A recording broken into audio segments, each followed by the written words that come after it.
You guys know that I ripped the Whipple Supercharger off of my Mustang, and now we're gonna be going with a new setup. So I sent my ESS G3X, which I already did an unboxing of, to my buddy Zach. He did a grabber lime powder coat, and it came out insane. So we showed all the steps of the process, how you lay that base coat, which is black. He basically put black on there for a reason, so that when he sprayed grabber lime on top of it, he could make the E black as well. So you guys will all see exactly what I'm talking about in just a second, because I just got it back in the mail. Let's go ahead and do an unboxing.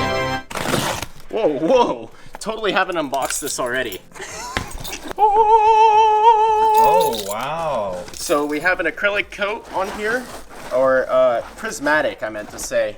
And it has a clear coat on top of it. Is this the first time you're seeing it then? Yeah. Oh, I thought you already saw this. No. So this is, yeah, it's grabber lime from Prismatic. It has a grabber lime color and then a prismatic clear. So without the clear, it actually looks matte, and it's pretty crazy. So it gives it that glossy look. And then if we compare it to the color, it is pretty darn close. I mean, you can't get 100% color match.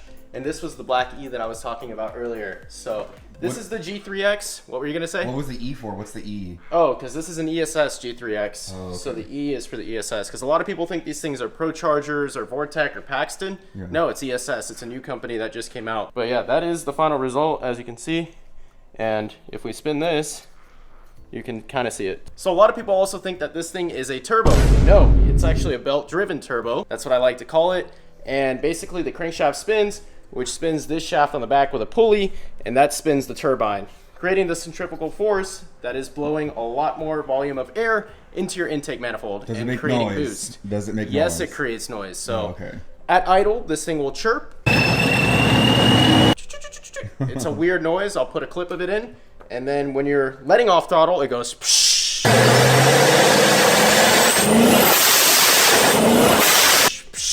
Sounds like a whip or a fighter jet. It's pretty cool. Actually, it is Thanksgiving Day, and I'm installing this thing on the off time where we're not doing family stuff, but it'll pretty much sit right here. And we're making, I think, I have a 100mm pulley, so that's around 15 to 16 PSI. That's mid 900s, so that's like 950, 960 wheel. I'm still on the stock MT82. You guys saw my problems with it in the past where I was grinding a little bit. I haven't blown it up at 12 PSI. I think that one of the first data logs on the new tune, I'm gonna be doing a Lund multi-tune, so I have the ghost cam and a couple of different other cool features.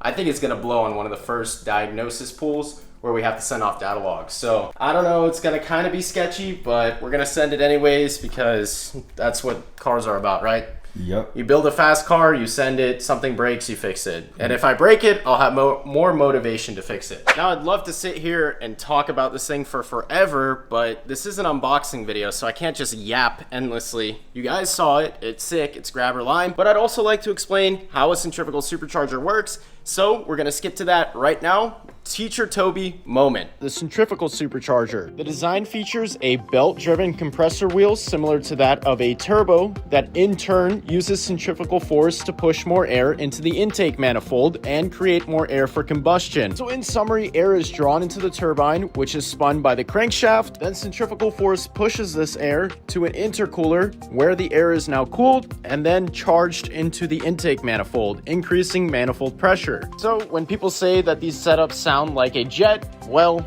they were used on jets. So now you guys understand the correlation, but let me know if you all would like to see a video explaining the history of centrifugal supercharger use in aircraft. Now, a lot of people may not know this, but centrifugal superchargers were very, very incremental during World War II, and they were utilized in planes such as the P-38. On that note, if you guys enjoyed this video, please make sure to stay tuned to see me install this thing. That means that now we have Whipple Supercharged, factory supercharged. I'm pretty sure this thing hasn't eaten on the S4. And now Sally has a centrifugal supercharger. So we've got 3 superchargers, 3 cars. If you guys enjoyed this video, please remember to comment, like, and subscribe. And I'll see you in the next one when this thing is on.